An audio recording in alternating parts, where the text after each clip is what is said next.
আজকে হলো 21শে সেপ্টেম্বর আর আজকেই হলো মহালয়া। আর এখন বাজে 4:06। আমি আমার বাড়ির বারান্দায় এসেছি আর এখন থেকেই অনেক দূরে দূরে এখনই শুনতে পাওয়া যাচ্ছে মহালয়া।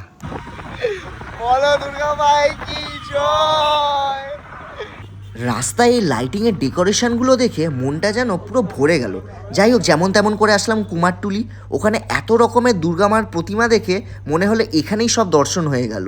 যাই হোক, যেতে যেতে আমার বন্ধু আমাকে জিজ্ঞেস করলো, কী রে কুমারটুলি আজকে এত খালি কেন লাগছে? আমি বললাম, দাঁড়া, এটা তো কিছুই না, এটা তো মাত্র 4:30। লোককে আসতে দে, তারপর বুঝতে পারবি ঠেলা। যাই হোক, চলে আসলাম গঙ্গার ঘাটে। ওখানে ঠান্ডা ফুরফুরে হাওয়া, এদিক ওইদিক দেখে দিনটাকে করলাম শেষ। ভাই এখন কটা বাজে? এখন 5:20।